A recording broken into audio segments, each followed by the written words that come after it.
Сәлеметсіз бе оқушылар? Бүгінгі сабағымыздың тақырыбы логарифмдік теңдеулер және олардың жүйелері. Бүгінгі сабақта сіздер логарифмдік теңдеулердің шешу әдістерін білесіздер және есеп шығаруда қолдануды үйренесіңіздер. Алдымен бүгінгі сабаққа қажетті түйінді ұғымдармен танысайық. Сізге мынадай сұрақ. Теңдеу шешу дегеніміз не? Жарайсыңдар. Теңдеу шешу дегеніміз оның барлық түбірлерін табу немесе олардың жоқ екенін дәлелдеу. Келесі сұрақ. Негізі А болатын n санының логарифмі дегеніміз не? Жарайсыңдар. Негізі А болатын n санының логарифмі деп, n санына тең болатын негіздің дәреже көрсеткішін айтамыз. Келесі. Логарифмнің қасиеттері қандай? Өте жақсы оқушылар, логарифмнің барлық қасиеттерін есімізге түсірдік. Алдағы уақытта есеп шығару барысында осы логарифмнің қасиеттерін әрдайым есте ұстау қажет болады. Әрі қарай сәйкесін тапсырмасын орындайық. Жарайсыңдар балалар. Енді менің жауабыммен өздеріңізді тексеріп көріңіздер. Яғни мені көріп тұрғаныңыздай, логарифмнің барлық қасиеттерінде осы тапсырмада біз қолдана аламыз екен. Ал енді бүгінгі сабақтағы логарифмдік теңдеудің анықтамасына назар аударайық. Анықтама. Айнымалысы логарифм таңбасының астында немесе логарифм негізінде болатын теңдеу логарифмдік теңдеу деп аталады. Қарапайым логарифмдік теңдеудің түрі логарифм а негізді x тең v, мұндағы а және b берілген сандар, ал x тәуелсіз шама. Егер а 0-ден артық және а 1-ге тең емес болса, онда мұндай теңдеудің x тең а-ның b дәрежесі түріндегі бір ғана түбірі болады. Логарифмдік теңдеулерге мысалдар қарастырайық. Көріп тұрғанымыздай, мысалдардың ішінде бізде логарифмдік теңдеудің айнымалысы логарифм таңбасының астында беріліп тұр, кейбір жағдайда логарифм негізінде беріліп тұр айнымалы. Күрделі логарифмдік теңдеулерді шешу алгебралық теңдеуді немесе логарифм а негізді x тең v түріндегі теңдеуді шешуге әкеледі. Ал енді логарифмдік теңдеулерді шешудің тәсілдерін қарастырайық. Логарифмдік теңдеулерді шешудің 4 тәсілі бар. Осыларға жеке-жеке тоқталайық. Бірінші тәсіл логарифмнің анықтамасын қолдану арқылы шығарылатын теңдеулер. Мысалы, логарифм x негізді, x-тің 3 дәрежесі минус 5x қосылған 10 тең 3-ге логарифмдік теңдеуін шығарайық. Шешуі. Логарифмнің анықтамасы бойынша x-тің 3 дәрежесі минус 5x қосылған 10 тең x-тің 3 дәрежесіне теңдеуі пайда болады. Шыққан теңдеуді шығару арқылы біздер x тең 2-ге тең болатынын көріп тұрмыз. Табылған айнымалының мәнін теңдеуге қойып тексереміз.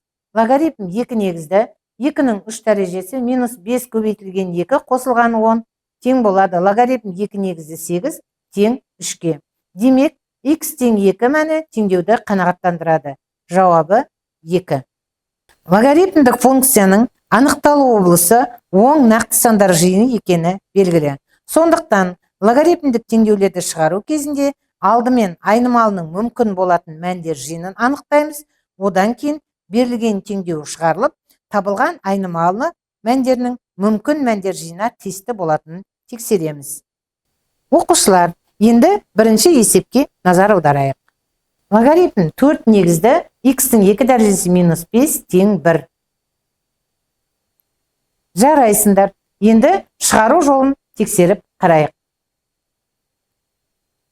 Бұл берілген логарифмдік теңдеуді шығару үшін біз бірінші тәсіл логарифмнің анықтамасын қолданамыз. X-тің 2 дәрежесі минус 5 тең 4-ге, x-тің 2 дәрежесі тең 9-ға, x1 минус 3-ге, x2 3-ге тең теңдеудің шешімін аламыз.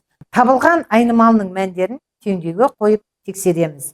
Логарифм 4 негізді 3-тің 2 дәрежесі минус 5 тең болады. Логарифм 4 негізді 4 тең 1-ге. Логарифм 4 негізді минус 3-тің 2 дәрежесі минус 5 тең болады. Логарифм 4 негізді 4 тең 1-ге. Демек, x-тің x1 тең минус 3-ге, x2 тең 3 мәндері теңдеуді қанағаттандырады. Олай болса есептің жауабы минус 3 те 3. Ал енді логарифмдік теңдеулерді шығарудың екінші тәсілін қарастырайық. Потенциалдауды логарифмде қолдану үшін логарифм а негізді x-тан f тең болады логарифм а негізді x-тан g түріне келтіру керекпіз. Мысалы, ондық логарифм x қосылған 5 азайту ондық логарифм x-тің 2 дәрежесі азайту 25 тең 0 есебін қарайық. Шешуі. X айнымалысының мүмкін болатын мәндер жиынын табамыз. Ол үшін жүйе құрамыз. Бірінші жүйе. X қосылған 5 артық 0-ден, x-тің 2 дәрежесі азайту 25 артық 0-ден. Немесе, жүйе x қосылған 5 артық 0-ден, x азайту 5 бірінші жақшада, екінші жақшада x қосылған 5-тің көбейтіндісі артық 0-ден жүйені аламыз. Бұл жүйенің жүйедегі теңсіздіктерді шешу арқылы 5-тен плюс шекстікке аралықта екендігін теңсіздіктің шешімін табамыз. 5-тен плюс шекстік аралығы x айнымалысының мүмкін болатын мәндер жиыны. Берілген теңдеуді түрлендіріп, логарифм ондық негізді x қосылған 5 тең логарифм ондық негізді x-тің 2 дәрежесі азайтылған 25 теңдеуін аламыз. Потенциалдау арқылы x қосылған 5 тең x-тің 2 дәрежесі азайту 25 немесе x-тің 2 дәрежесі азайтылған x азайту 30 тең 0 теңдеуіне келеміз. Осы теңдеуді шығару арқылы бұдан x-тің 1 тең 6-ға x2 тең минус 5. Енді шыққан мәннің 5-тен плюс шекстік аралығында болатынын ескеріп, логарифмдік теңдеудің түбірі x тең 6 екенін анықтаймыз. Жауабы 6. Осы тәсілді пайдаланып, есеп шығарайық. Екінші есеп. Ондық негізді логарифм 2x азайтылған 1 тең ондық логарифм 3-ке тең. Жарайсыңдар. Енді есептің шығарылу жолын тексеріп қарайық. X айнымалысының мүмкін болатын мәндер жиынын табамыз. 2x азайтылған 1 артық 0-ден. x артық 0,5-тен. Потенциалдау арқылы 2x азайтылған 1 тең 3 теңдеуін аламыз. Осы теңдеуді шығару арқылы 2x тең 4-ке x тең 2 шығады. Мәні x 0,5 шартын қанағаттандыратынын ескере отырып, теңдеудің түбірі x тең 2 екенін анықтаймыз. Жауабы 2. Логарифмдік теңдеуді шешудің үшінші тәсілі жаңа айнымалы енгізу әдісі. Мысалы, логарифм 2 негізді екінші дәрежелі x азайтылған логарифм 2 негізді x азайту 2 тең 0. Шешуі. Логарифм 2 негізді x өрнегін x арқылы өрнектейік. Мұндағы x 0-ден артық. Сонда берілген теңдеудің орнына y-тің 2 дәрежесі азайтылған y азайту 2 тең 0 теңдеуін аламыз. Теңдеуді шешіп, теңдеудің түбірлерін табамыз. Теңдеудің түбірлері y1 тең 2-ге, y2 тең минус 1-ге. Енді x айнымалысының мәндерін анықтаймыз. Логарифм 2 негізді x тең 2-ге, x1 тең 4-ге. Логарифм 2 негізді x тең минус 1-ге, x2 тең 2-ден 1. X айнымалысының мүмкін болатын мәндер жиыны оң сандар, ендеше айнымалының табылған екі мәні де берілген теңдеуді қанағаттандырады. Жауабы 4 және 2-ден 1. Ал енді оқушылар, келесі есепті өз беттеріңізбен шығарып көріңіз. Жарайсыңыз. Ендеше тексеріп көрейік. Шешуі.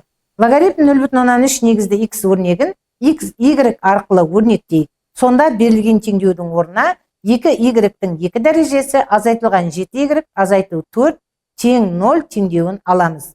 Теңдеудің түбірлері y1 тең 4, y2 тең минус 2-ден 1.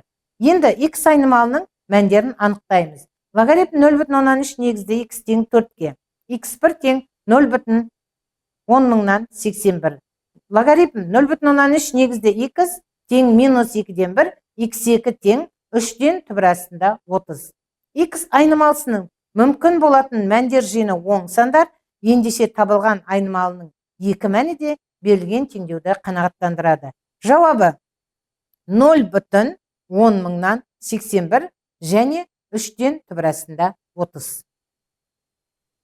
Логарифмдік теңдеулерді шешудің төртінші тәсілі логарифмдік теңдеулерді мүшелеп логарифмдеу әдісі. Мысалы, x-тің дәрежесі логарифм 2 негізді x азайту 2 тең 8 теңдеуін шешейік. Шешуі берілген теңдеуді негізін 2-ге тең етіп логарифм дейік. Сонда логарифм 2 негізді x азайтылған 2 жақшаның ішінде көбейтілген логарифм 2 негізді x тең логарифм 2 негізді 8. Бұл жерде логарифмнің қасиетін қолдандық. Логарифм 2 негізді екінші дәрежелі x азайтылған 2 логарифм 2 негізді x азайту 3 тең 0 түріне келеді. Осы логарифмдік теңдеудегі логарифм 2 негізді x-ті тең y деп жаңа айнымалы енгізіп аламыз.